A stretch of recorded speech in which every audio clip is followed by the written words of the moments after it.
꽃나무들 너무 예쁘지요? 네. 보면 볼수록 항상 기쁨이 넘칩니다. 네. 먼저 말씀을 먼저 볼게요. 누가복음 15장.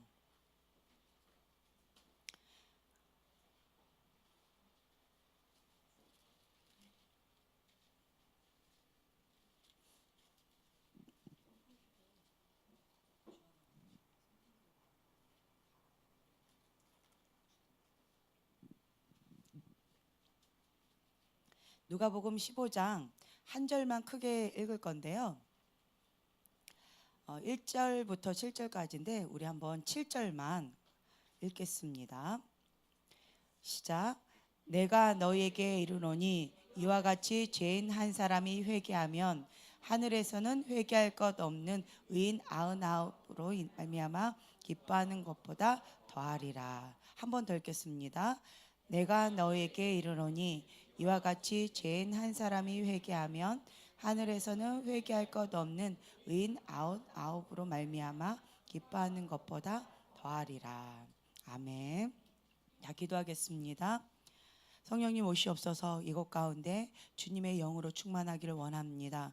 지혜와 계시형을 주셔서 하나님을 더 깊이 알아가는 그 은혜를 부어주시길 원합니다. 또한 마음을 다하여서 하나님 앞에 예물을 올려드립니다. 주님, 이 예물을 기뻐 받아주시옵시고 하늘나라 큰 잔치 가운데 귀하게 사용되기를 원합니다.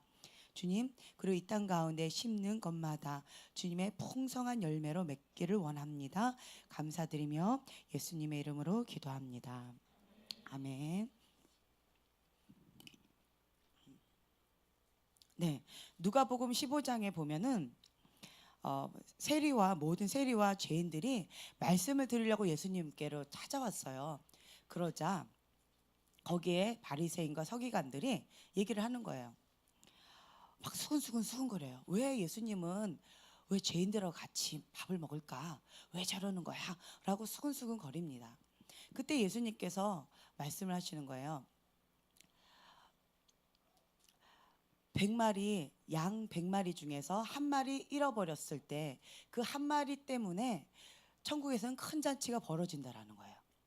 저는 이 부분에 있어서 좀 잘 이해가 안 된 부분들이 있었어요. 왜냐하면 순한 말 잘 듣는 어린 양 99마리가 더 중요하지 않을까. 그 한 마리 잃어버린 양 한 마리 때문에 거기에 막 찾고 찾는다고 99마리는 어떻게 될지 모르고 그냥 그렇게 찾아간다라는 것이 이득을 계산했을 때는 참 어리석은 행동 같았어요. 그렇죠?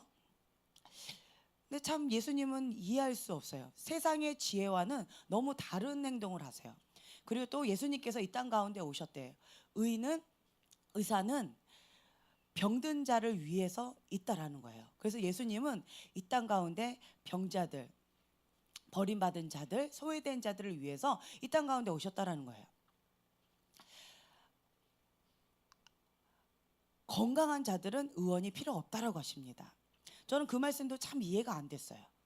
이 땅 가운데서는 제가 그때도 말씀드린 것처럼 세 가지 부류가 있다라고 저는 생각을 했어요. 꼭 필요한 사람, 있어도 그만 없어도 그만인 사람, 그리고 세 번째 부류는 정말 없었으면 좋겠는 사람.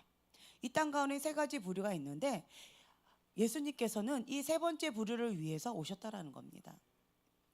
근데 이 세 번째 부류 가운데 주님께서 오셨는데 그들을 위해서 오셨는데 참 이해가 되지 않는 구절이 이 구절이에요. 왜 첫 번째 부류 참 말 잘 듣는 이런 부류들 사람들을 왜 하나님 그런 사람들보다 잃어버린 양 한 마리를 더 귀하게 여기실까? 예전에 제가 이제 캐나다에 있을 때 어떤 일이 있었냐면 어떤 집회가 있었어요. 어떤 집회가 있었었는데 하나님께서 주신 말씀을 있으면 나와서 선포하래요. 그래서 제가 한국말로 선포했고 박목사님께서 영어로 한 번 더 선포하셨고 그랬는데 근데 그게 이거에 대한 메시지였어요. 그래서 그냥 그렇게 하고 그냥 끝났다 하고 이렇게 있는데 거기 주최하시는 분이 이 말씀이 감동이 되는, 여러 사람이 선포했는데 그 말씀이 감동되는 사람이 있으면 그 사람 앞으로 가서 기도를 받으라는 거예요. 그래서 제 앞에도 사람들이 이렇게 쭉 줄을 서더라고요. 네, 그러면서 이제 기도를 하고 또 예언의 말씀들을 나누고 그렇게 했었었는데, 그랬는데 어떤 한 여자분이었어요. 캐네디언 금발머리 여자분이셨는데, 그 여자분이 그 말씀은 나에게 주신 말씀이다라고 하면서 고맙다라고 하고 이제 간 거예요.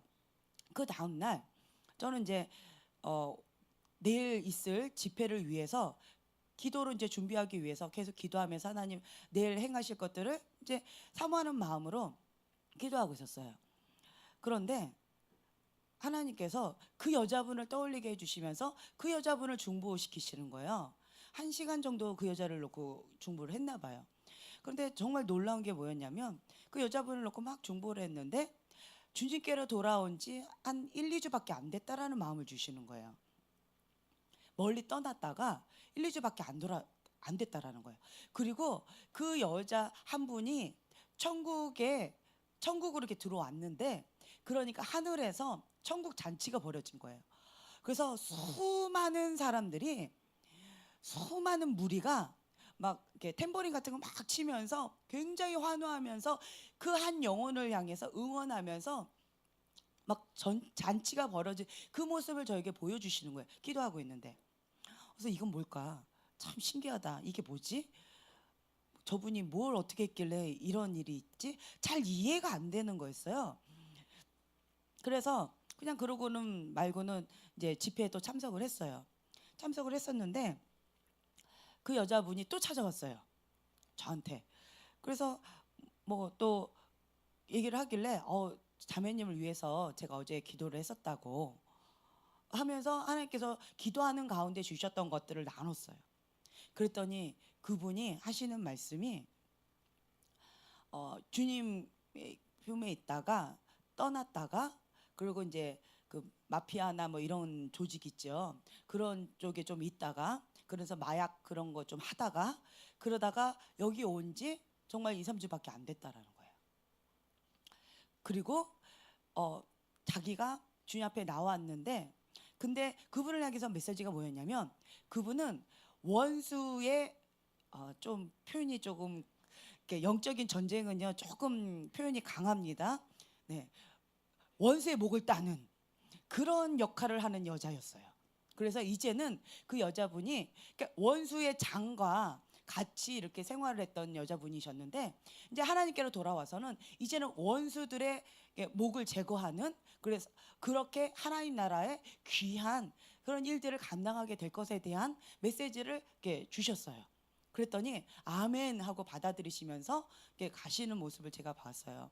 그러면서 한 영혼이 천하보다 귀하다라는 것과, 또 잃어버렸던 그 양 한 마리가 천국으로 다시 돌아왔을 때 정말 천국에서 큰 환호를 치면서 그렇게 기뻐하는 모습, 저는 처음 봤어요. 그렇게 기뻐하는, 천국에서 그렇게 기뻐하면서 환호하면서 응원하고, 그 한 영혼을 향해서 모두가 이구동성으로 막 응원하는 거예요. 잘하고 있다고.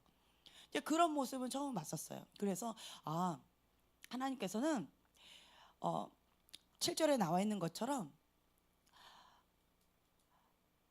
그 한 영혼이 주님께로 돌아왔을 때 너무나도 기뻐하시고 천국에서 잔치가 벌어지는구나, 그거를 그때 처음 맛봤었어요.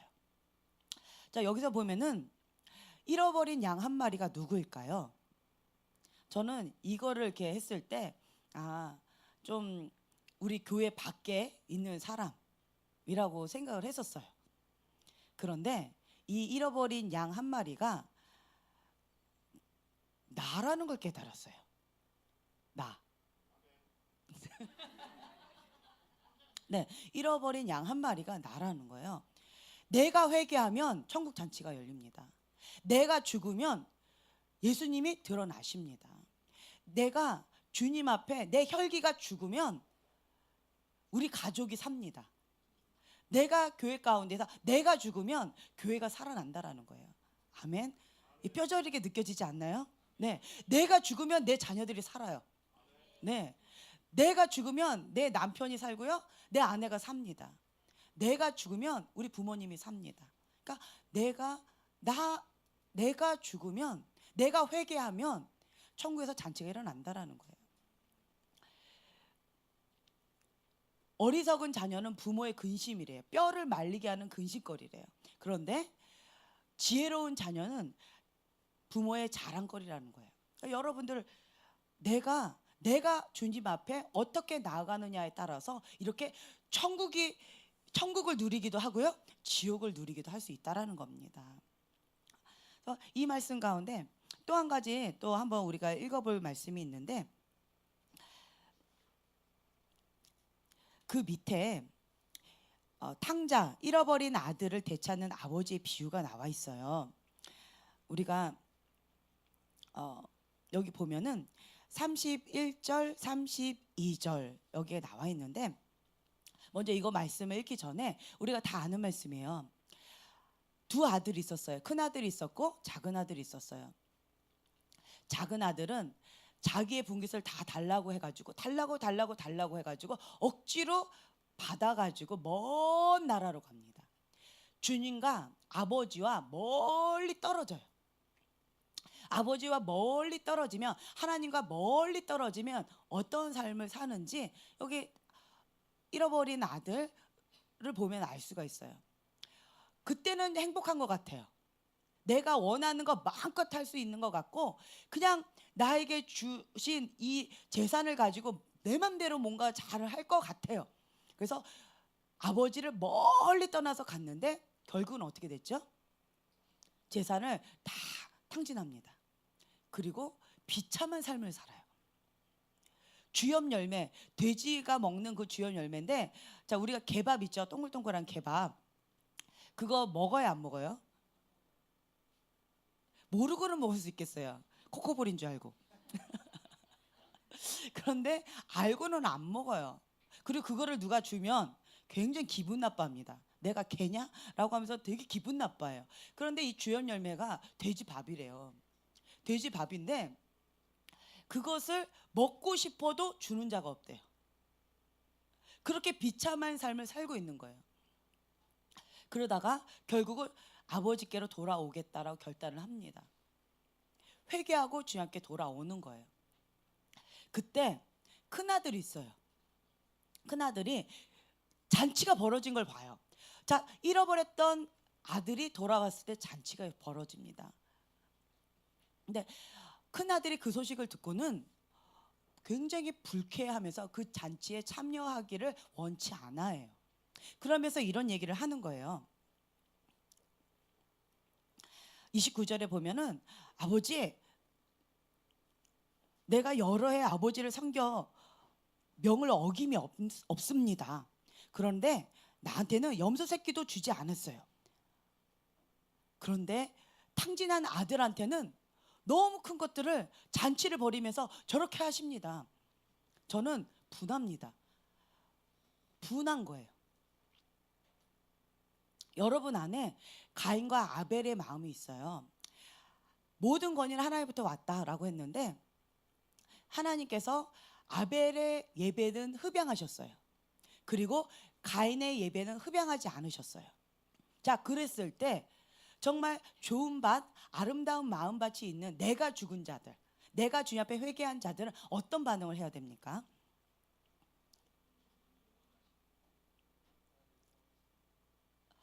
하나님의 뜻이 무엇일까?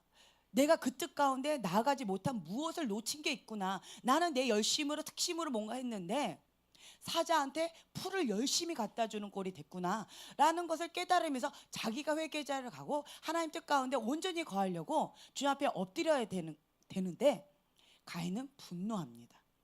왜 내 건 안 받아? 하고 분노를 합니다. 이것처럼 큰아들이 분노합니다. 잃어버렸던 동생이 돌아왔는데, 그런데 나의 형제임에도 불구하고 분노하면서 거기에 참여하기를 원치 않아요. 나는 그럼 뭐예요? 나는 뭐예요? 나입니다. 나는 뭔가요? 라고 하면서 굉장히 분노합니다. 이때 아버지께서 말씀하시는 거예요. 31절, 32절 한번 같이 읽겠습니다. 시작.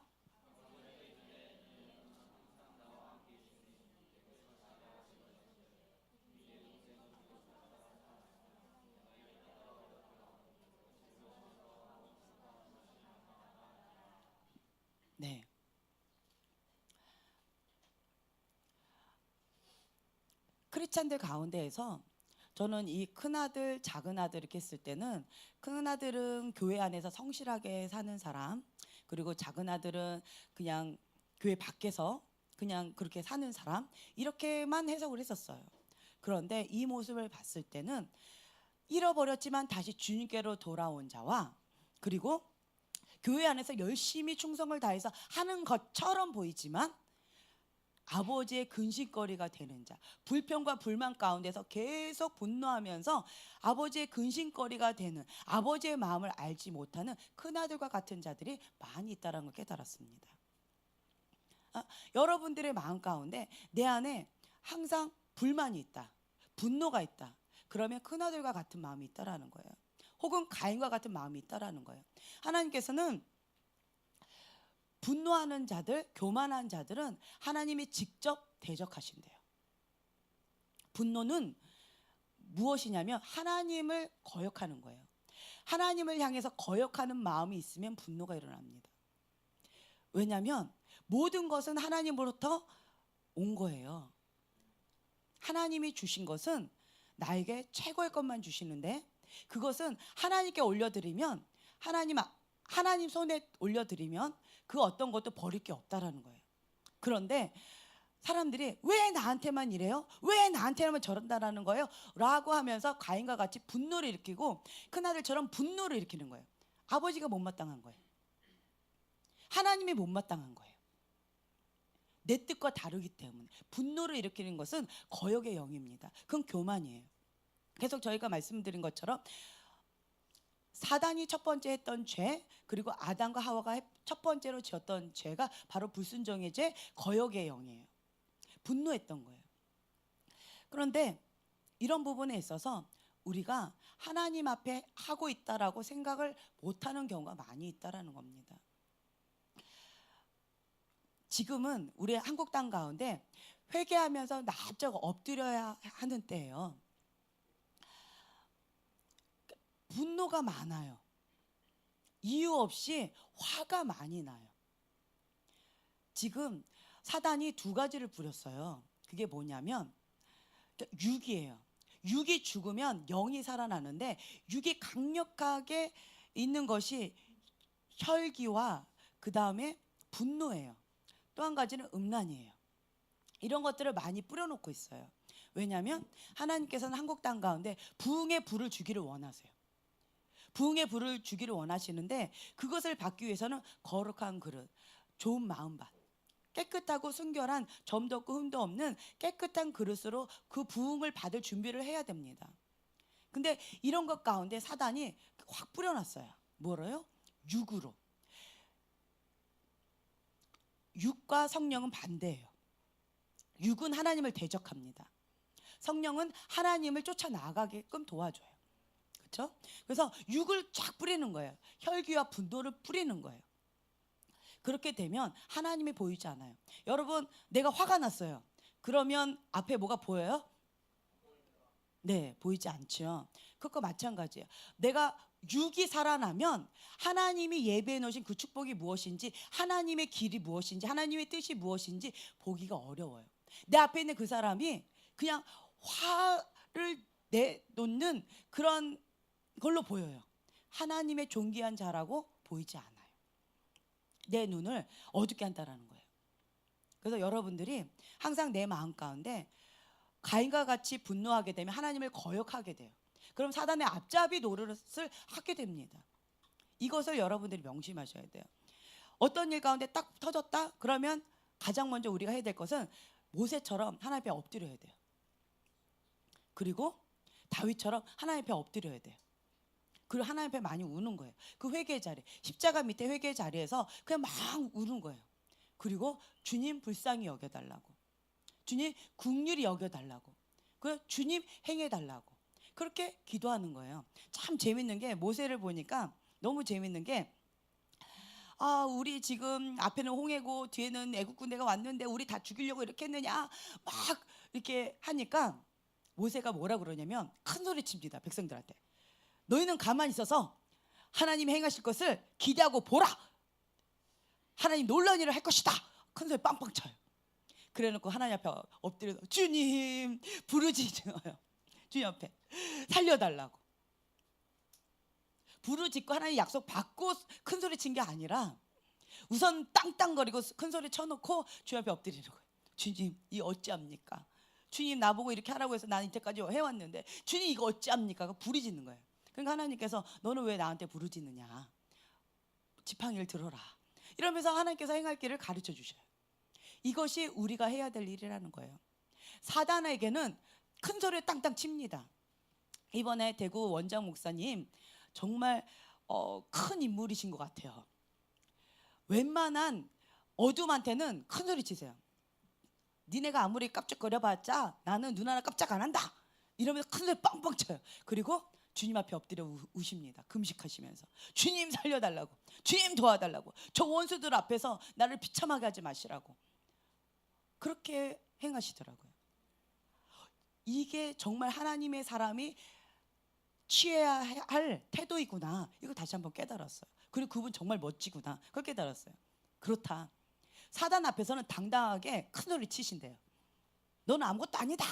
너는 메뚜기다. 너희는 우리의 밥이다. 이렇게 큰 소리 치신대요. 그리고 하나님 앞에는 부르짖고 기도하시는 거예요. 매일 밤 철야 기도를 하시나 봐요. 저녁부터 새벽까지 매일 그렇게 기도하신대요. 그렇게 하면서 주님 앞에 막 기도를 하시는 거예요. 그것처럼 우리는요, 우리의 싸움은 혈과 육이 아닙니다. 내 안에 육이 왕성하다 그러면 우리가 육이 빨리 죽어야 돼요. 금식하셔야 돼요. 자기 관리가 있어요. 제가 계속 말씀드린 것처럼 저는 금식 한 끼도 참 힘들어하는 사람이에요. 그런데 하나님께서 금식을 시키실 때가 있어요. 그러면 금식을 밥 먹듯이 해요. 이거는 무슨 얘기예요? 나는 금식을 못해요. 못하게 생겼죠. 예, 못해요. 그런데 금식을 밥 먹듯이 해요. 하나님의 살아 역사하신다는 기적의 표징입니다. 내 힘으로 하는 게 아니에요. 금식을 밥 먹듯이 했었어요. 왜요? 주님 시키시니까. 그리고 또 한 가지, 나를 위해서 금식하는 때가 있어요. 내 마음의 평강을 잃어버렸을 때. 내가 안 돼요. 그게 누군가를 사랑하래요, 누군가를 용서하래요. 그게 안 되는 거예요. 그럼 저는 금식을 하는 거예요. 내 힘으로 안 되니까. 언제까지요? 될 때까지. 나의 배우자가 사랑스러워야 돼요. 그렇죠? 배우자만 보여야 되고 내 자녀가 사랑스러워야 돼요. 근데 그게 때때로 안 될 때가 있어요. 그럼 어떻게 해요? 안 되는 거예요. 아무리 하려고 노력해도 안 되는 거예요. 그럼 어떻게 해요? 금식해야 돼요. 네, 금식하는 거예요. 남편을 향해서 존경한 마음이 생겨지지 않는다. 남편을 향해서 사랑한 마음이 생겨지지 않는다. 그리고 남편이 지금 엉뚱한 길로 간다. 그럼 어떻게 돼요? 금식하는 거예요. 주님 도와달라고. 내가 할 수 없기 때문에 그냥 주님 앞에 부르짖고 금식하면서 나아간다라는 거예요. 어떤 시험 가운데 돌파할 수 있는 길은 오직 이거밖에 없어요. 하나님의 임재 가운데서 부르짖고 금식하는 거. 이거밖에 없습니다. 다른 길은 없어요. 네, 다른 길은 없어요. 그러니까 주님 앞에 부르짖고 기도하는 거예요. 그래서 우리 교회 가운데 많은 사역자분들이 많이 오셔요. 근데 저희는 그렇게 얘기해요. 둘 중에 확실하게 하라고. 주님 앞에 부르짖고 기도해서 하나님 앞에 응답 받든지, 아니면 사회생활을 하면서 그곳 가운데서 복음 전파하면서 거기서 인정받으면서 그곳을 하나님의 천국을 만들든지, 둘 중에 하나라고 그래요. 이것도 아니고 저것도 아니고 그런 미지근한 행동 하지 말라고 그래요. 그래서 세상으로 나가서 빛과 소금의 역할을 하라고 합니다. 정말 부르심이 있으면 말씀과 기도로 전부해가지고 주님 앞에 응답 받습니다. 그런 때가 있어요. 근데 이거가 아니다라고 싶으면 그냥 세상 가운데 나가서 직장 생활을 하면서 빛과 소금의 역할을 감당하라고 합니다. 이것도 아니고 저것도 아니면서 중간에서 그냥 그렇게 사는 거 별로 지혜롭다라고 생각을 안 해요. 그래서 목회자 이런 것도 다 내려놓고 그러니까 주님 앞에 정직하게 나아가는 거예요. 말씀과 기도의 사람으로 내가 거기 하나님께 인정받겠느냐, 아니면 이게 내가 힘들다, 마음은 원이로되 이게 잘 안 된다, 그러면 세상으로 나가서 직장 생활하면서 주님 앞에 부르짖고 그것 가운데 복음 전파, 그것 가운데 세상의 빛과 소금의 역할을 하는 거 전 좋다고 생각해요. 많은 사람들이 사명자다, 그리고 부르심이 있다라는 얘기를 들으면서 신학생으로 많이 가시는 경우가 많아요. 근데 부르심이 없는데도 가는 경우가 있어요. 그런 경우는 저는 7대 영역 가운데 하나님의 사람이 다 곳곳에 다 뻗어 가야 된다고 생각을 해요. 신앙 좋은 사람이 교회 안에만 있으면 그거는 지혜롭지 않다고 생각해요. 세상 가운데 가서 그 7대 영역 가운데, 그 경제 영역 가운데, 사업의 영역 가운데, 그리고 정치 영역 가운데, 교육 영역 가운데, 미디어 영역 가운데 가가지고 거기에서 그 리더자 역할을 하는 거예요. 그래서 세상 가운데 빛과 소금의 역할을 해서 그 영역을 다스리는 거예요. 네, 능력 있는 크리스찬이 되라는 거예요. 네, 뭐 달란트가 많다, 끼가 많다, 그럼 연예계도 가세요. 거기에서 빛과 소금의 역할을 감당하세요. 그냥 이것도 아니고 저것도 아니고 그냥 그 중간에서 그렇게 하지 마시고요. 내가 부르심이 어디 있는가 주님 앞에 결단하고 한번 해보세요. 네, 그래서 저희 같은 경우는 그러니까 주님이 주시면 먹고 주님이 안 주시면 금식합니다. 혹은 주님이 안 주시면 굶어 죽겠습니다. 이런 마음으로 사람들한테 손 벌리지 않고 하나님만 바라보고 막 부르짖고 기도했어요. 밤새도록 기도하고요.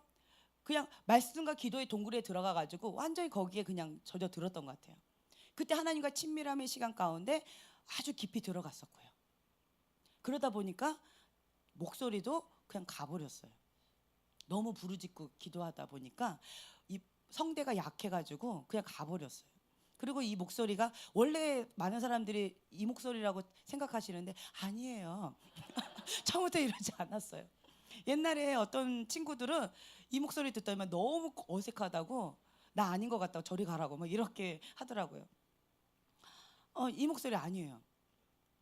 그런데 뭐 방법이 있나, 금식하고 부르짖고 기도하다 보니까 이 그냥 생짜배기로 막 그렇게 하다 보니까 그냥 가버렸어요.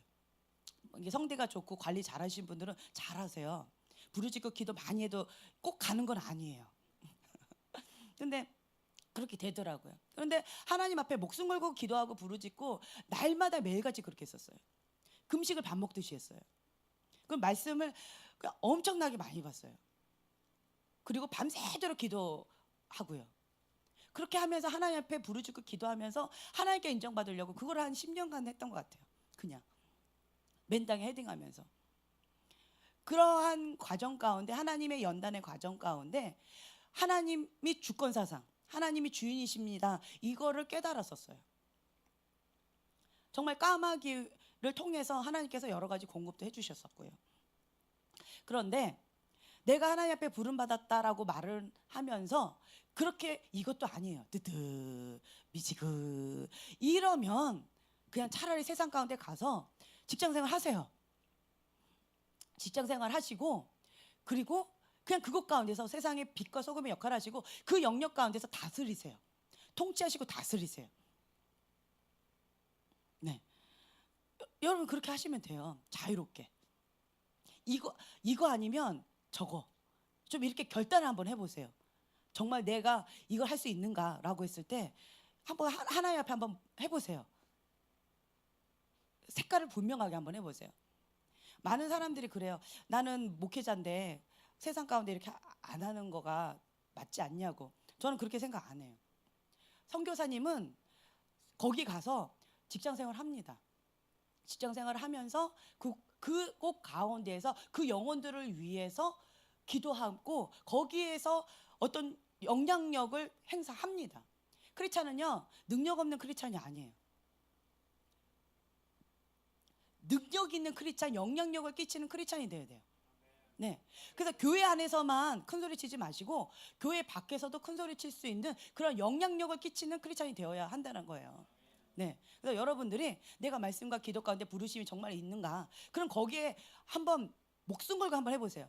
금식을 밥 먹듯이 하고 부르짖고 기도하고 그리고 말씀을 계속 통독하면서 완전히 암송하고 그렇게 한번 해보세요. 근데 이거가 좀 힘든데요. 그러면 그냥 저쪽으로 가세요. 네, 전 이겁니다. 그럼 목숨 거세요. 이해가 되세요? 한번 해보세요. 그래서 이것도 아니고 저것도 아니고 더 이상 이걸 질질 끌지 마세요. 그래서 하나님께 결단하고 나아가시게 되면 주님 앞에 인정받으면 어디든 저는 자유하다고 봐요. 괜히 어떤 경우는 하나님 앞에 이게 부르심 있는 사람이 있어요. 그런 자기의 부르심의 자리에 가야지 행복한 자가 있어요. 근데 하나님이 강력하게 콜링한 것도 아닌데 자기가 그런 거 같아라고 해서 와가지고는 거기서 자기도 고생하고 식구들도 고생하고 다른 사람도 고생시키는 사람들이 간혹 있으세요. 네, 그렇기 때문에 그런 경우는 자유하시라는 거예요. 어떤 목사님, 왜 자꾸 이 얘기가 나올까? 어떤 목사님께서 대학생들을 향해서 이렇게 성경 공부를 가르치면서 무슨 연구원 박사 이렇게 하시는 분이 계셨어요. 어떤 분이 그랬는데 어떤 집사님이셨나 봐요. 처음에 어떤 집사님이 그러셨는데 이분이 불을 받으셨네, 은혜를 받으셨네. 그러더니만 갑자기 신학대를 가신다 그러면서 그걸 하셨어요. 그리고는 연구원에서 엄청난 금액을 받으셨고, 그리고 대학교에서 그 하이레벨에 있는 그 대학생들을 같이 해가지고 성경 공부하면서 그 아이들한테 굉장히 큰 영향력을 끼쳤던 그거가 있었는데 그걸 다 그냥 접고 그냥 교회 개척한다고 이렇게 하신 거예요. 그래가지고 자녀들 다 삐딱하게 그냥 나가고, 그리고 아내 맨날 허덕거리고, 본인은 왜 이게 안 되지 이러고 계시고, 성도들은 막 이렇게 하고 있고, 그런 경우가 있다라는 거예요. 그래서 제가 또 뭐라고 잘못 말하면 시험 들 것 같아서 말을 좀 돌려서 얘기를 했어요. 근데 못 알아들으시더라고요. 근데 여러분들이 하나님 앞에 결단을 하셔야 돼요. 나의 부르심의 자리가 어디인가? 어떤 분들은 그래요. 나의 부르심의 자리가 어디입니까? 예, 나의 부르심의 자리가 선교지다. 그럼 직장 생활을 하세요. 어떤 기술이 많이 있어야 돼요. 이런 달란트 저런 달란트 기술들이 많이 있어야 돼요. 그 직장 생활을 하셔서 그것 가운데에서 많은 것들을 배우세요. 그리고 삶의 현장에서 그 사람들하고 같이 부딪히면서 그 사람들에게 복음을 전파하면서 그 영혼을 주님 앞에 돌아오게끔 하시라는 거예요. 네, 복음 전파자들은 교회 안에 있는 거 아니에요. 선교사님은 교회 안에 있는 게 아니에요. 내가 선교사님이다 라고 하시는 분들이면 교회 밖으로 가셔야 돼요. 그래서 삶의 현장에서 그 영혼들 주님 앞에 돌아오게끔 하셔야 돼요. 예.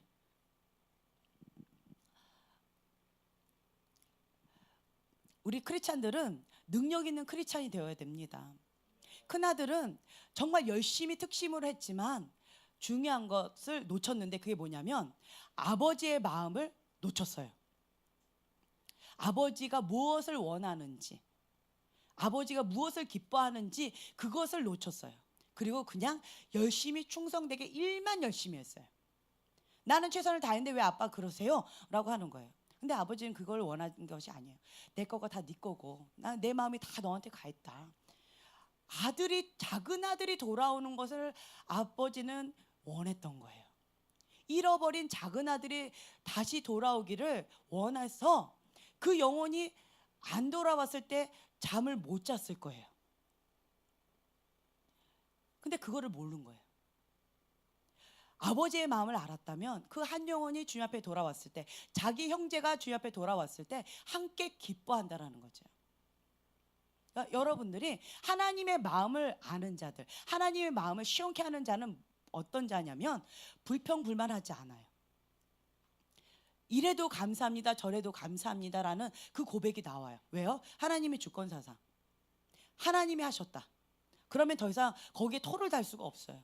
하나님 뭔 뜻이 있겠지, 하나님 뭔 계획이 있겠지, 나를 이곳 가운데 두셨으면 뭔가 계획이 있다라는 거예요. 왜 하나님 날 여기다 두셨어요? 왜 나는 이런 사람 만나는 거예요? 불평불만하는 것은 하나님께 거역하는 거예요. 하나님 앞에 대적하는 거예요. 하나님께 교만의 마음으로 계속 그렇게 하는 거예요. 그러면 교만한 자는 하나님이 대적하신대요. 뺑뺑이 돕니다. 계속 뺑뺑이 돌아. 언제까지요? 부드럽고 좋은 마음밭이 될 때까지. 그리 아니하실지라도 감사의 마음이 나올 때까지 뺑뺑이 돕니다. 하나님이 뭔가 뜻이 있겠지. 납작 엎드리는 거예요. 그리고 주님께서 행하실 그것을 기다립니다. 내가 원하는 것은 이건데 왜 하나님 이거 들어주지 않았어요? 라고 불평불만하는 것은 하나님 기뻐하시는 뜻이 아니라는 거예요. 하나님께서는 착하고 충성된 자를 기뻐하시는데, 왜 착하고 충성된 종아 너가 작은 일에 충성하였으니 너에게 더 큰 일을 맡기리라, 왜 이 말씀을 하셨는지 저는 이해를 못했었어요. 착하고 충성된 종은 어떤 사람이냐면 마음밭이요 부드러워요. 착하고 좋은 마음, 겸손하고요 온유한 예수님의 성품을 갖고 있는 거예요. 길가밭, 돌짝밭, 가시덤불밭이 아니라요 부드럽고 좋은 마음밭이에요. 이래도 감사 저래도 감사, 항상 기뻐하라, 쉬지 말고 기도하라, 범사에 감사하라, 이것이 그냥 되는 마음밭이에요. 주님이 주시는 씨앗이면 그것이 때로는 아파도, 때로는 그것이 못마땅해도 감사합니다 아멘 하고 받아들일 수 있는 그런 착하고 좋은 마음밭이에요. 이 마음밭이 있어요. 그래서 항상 기뻐요. 이래도 하하하 저래도 하하하, 이게 좋은 마음밭이에요. 이렇게도 불만 저렇게도 불만 계속 화가 나는 거는 나쁜 마음밭이에요. 그 나쁜 마음밭 가운데는 하나님께서 교만하는 거예요.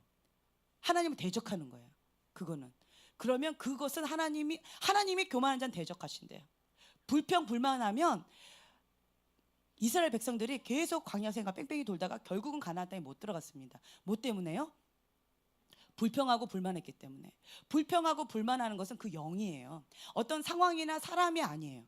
그래서 여러분들 가운데 내 마음 가운데 항상 기뻐하는 마음, 쉬지 않고 기도하는 마음, 범사에 감사하는 그 마음이 하나님이 주신 마음밭이라는 거예요. 이거가 갖고 있는 것이 좋은 마음밭이에요. 이런 마음밭이 되어 있을 때 하나님이 주신 것이 30배, 60배, 100배로 열매를 맺어요. 근데 이것이 되지 않으면요 계속 뺑뺑이 칩니다. 계속 뺑뺑이 돌아요. 부드러워질 때까지. 그러면서 이 사람들은 꼭 불평을 또 해요.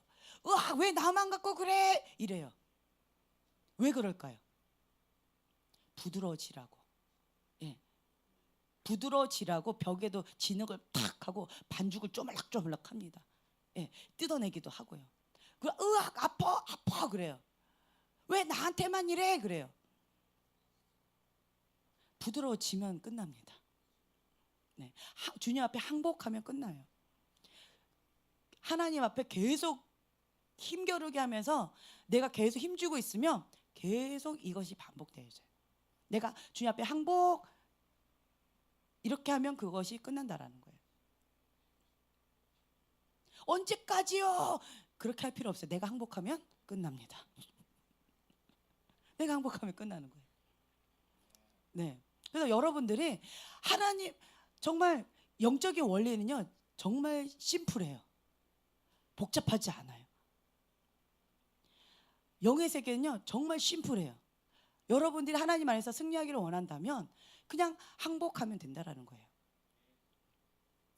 그리고 하나님 앞에 납작 엎드리면요 내 생각, 나의 욕심들을 주님 앞에 다 내려놓고 하나님이 행하시는 것들을 들으면 그 길이 보여집니다.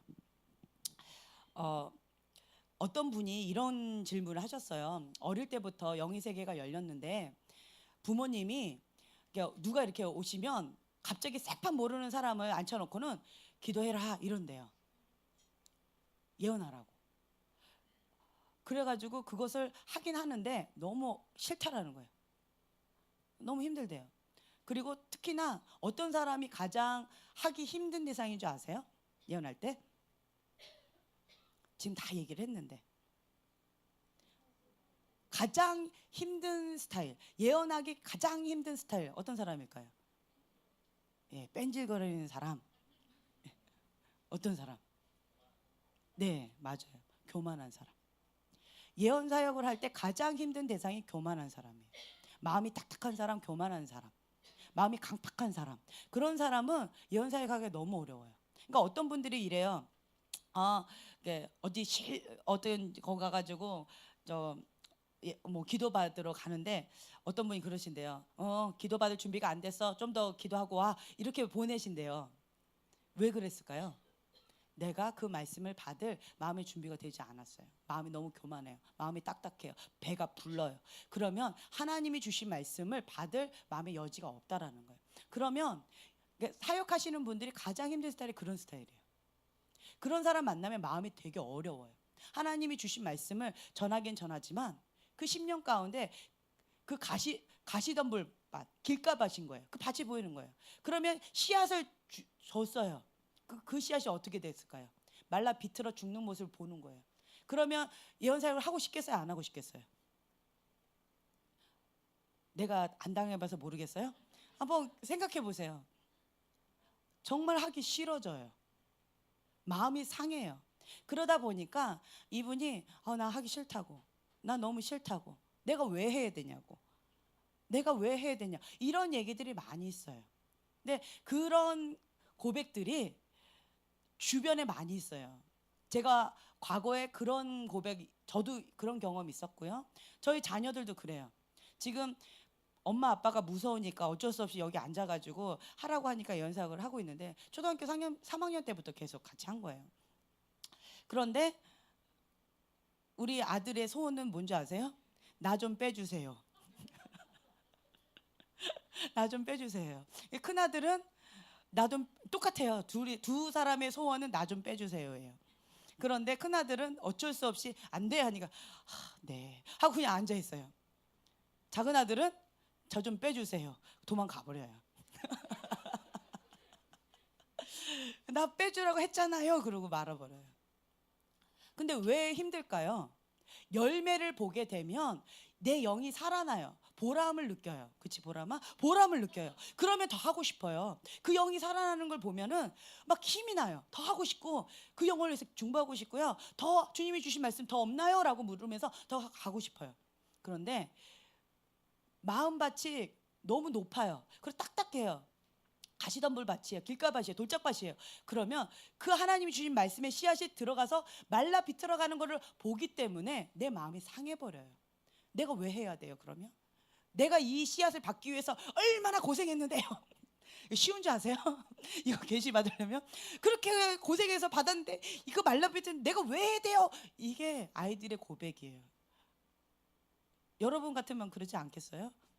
그렇습니다. 그래서 이번에 대구 집회를 갔는데 대부분 젊은 사람들이 50대시더라고요. 60대시고, 네, 원장 목사님 70대이시고, 이제 그러고 이제 갔는데 그 다음 후계자로 이렇게 지명받는 그 나이 연세가 60대세요. 60대 중반. 그래서 내가 깜짝 놀랐어요. 다음 후계자로 하는 게 그래도 적어도 한 40대나 좀 많으면 50대나 생각을 했는데 66세 뭐 이 정도 되는 분이신 거예요. 그래서 그렇구나 그랬는데 정말 인생의 모든 것들을 다 웬만한 거 다 경험하셨고요. 그냥 금식 기도, 부르짖는 기도, 그리고 웬만한 거 다 경험하셨기 때문에 웬만한 거 눈 하나 깜짝 안 하시는 분이세요. 정말 바늘로 콕 찔러도 눈물 한 방울, 피 한 방울 안 날 것 같은 그런 분위기셨어요. 그런데 주님의 말씀의 씨앗이 들어가니까 눈 녹듯이 다 녹아버리는 거예요. 막 펑펑 우시면서 아멘 아멘, 주님의 뜻이라면 이 한 목숨 주님께 올려드리겠습니다, 이러면서 그냥 붙잡고 나가시는 거예요. 또 제가 그 모습을 보고 깜짝 놀랐어요. 와, 놀랍다. 하나님 말씀 앞에는 어린아이 같은 거예요. 너무 애기 같은 거예요. 그 60대 70대 할머니들이 애기 같은 거예요.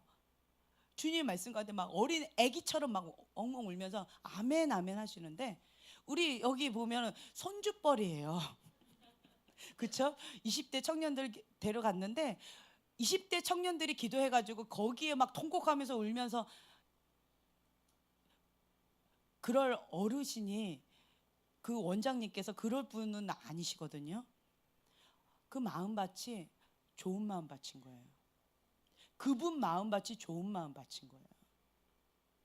우리들이 능력이 많아서 그런 게 아니에요. 우리의 모습이 연약할수록 주님을 전폭적으로 의지하게 돼요. 그리고 주님 앞에 나아가요. 주님의 손이 되어드리고 주님의 입술이 되겠다라고 나아가요. 그러면 주님께서 역사하세요. 근데 본인은 알아요. 내가 한 게 아니라 주님이 하셨다라는 거. 그리고 그 마음밭이 어린아이처럼 너무 예쁜 마음밭이라는 걸 알아요. 그런데 마음밭이 딱딱하죠. 아무리 내가 성령 충만하고 막 이렇게 해도 안 들어가요. 안 돼요. 제가 마음이 좀 많이 상했었어요. 어떤 부분에 상했냐면 거기 가서 정말 하나님의 놀라운 은혜 가운데 큰 은혜가 있었어요. 그리고 승리의 깃발을 꽂고 부흥의 불을 지피고 정말 우리 할렐루야 하나님 찬양합니다. 그리고 우리 각자가 개인적인 돌파가 있었고요. 놀라운 은혜가 있었어요. 각자에게. 그 한계점을 뛰어넘는 놀라운 은혜들이 각자가 있었어요. 그래서 은혜도 저희들도 은혜를 많이 받았고요. 그것 가운데도 하나님 놀랍게 역사하셨어요. 그리고 승리했다라고 하고 왔는데 그래서 그것을 우리 교회 가운데 풀고 싶은 인간적 욕심이 있겠죠. 그래서 금요일날 풀었어요. 안 들어가는 거예요. 안 풀리는 거예요. 왜 안 풀렸을까요? 왜 안 풀렸을까요? 받을 준비가 안 돼 있어요. 우린 똑같은 사람이에요. 그쪽에 마음이 더 강하게 있었을까요? 여기에 더 강하게 있을까요? 아무래도 우리 가족인데 더 마음에 강하게 이쪽에 더 있었어요. 그래서 더 주님께서 역사하시기를 인간적인 마음에는 더 원했었어요. 근데 더 안 풀렸어요. 그래서 마음이 좀 상했었어요. 마음이 가난한 심령이 있어야 돼. 배고픈 심령. 그리고 착하고 좋은 마음밭, 겸손한 마음밭 가운데 부드러운 마음밭이 있어야 돼요. 주님이 무슨 말씀을 주시든 아멘하고 받겠습니다. 금요일날 우리가 예언사역을 했었는데 그때 평가서 이렇게 쓰는 게 있어요. 정확도에 대해서 체크하는 란이 있어요. 100% 정확한가, 90%, 뭐 50% 아니면 그 이하인가. 제로도 있어요. 제로. 이런 거 이렇게 체크하는 란이 있어요. 그런데 그런 부분에 있어서 전할 때 이게 섞여서 들어가는 경우가 있거든요. 그것을 제가 훈련하고자 그거를 체크를 이렇게 만들었었는데, 근데 금요일날 이렇게 보니까 정말 하나님이 주신 마음들을 아주 겸손하게 잘 섬기시더라고요. 그걸 보면서 저 정도면 좋다. 아멘. 저거를 받지 않는 건 마음밭이 교만한 거다. 하나님이 주신 말씀을 내 마음밭에 딱딱하다고 단단한 음식이라고 해서 그걸 거부해버리면 그것은 받을 자세가 되어 있지 않는 거다. 이런 마음이 딱 들더라고요. 그러니까 하나님이 주시는 거면 나에겐 다 약이 된다라는 거예요. 어떤 거든 나에게 약이 돼야 돼요. 그래서 하나님이 제가 거기다가 전제 조건을 써놨어요. 하나님이 주신 음성이면 어린아이가 이제 즉각 순종하는 마음으로 그걸 받겠다. 그런 사람들만 예언사역을 받으라는 거예요. 그런 마음이 있어야지 그걸 받지. 그렇지 않고 내가 원하는 것만 받겠다 이렇게 골라서 하게 된다면 마음이 너무 높아요. 하나님을 내가 원하는 것만 하나님 이렇게 해주세요. 이거 안 하면 하나님 저리 가세요. 이런 거와 똑같다라는 거예요. 여러분들이 하나님이 주신 말씀이면 그리하실지라도 아멘 하고 어린아이가 즉각 순종하는 그 좋은 마음밭이 있어야 된다는 거예요. 그래서 불평하는 마음이 있다. 그럼 금식하셔야 돼요. 어떤 금식이요? 온전한 금식.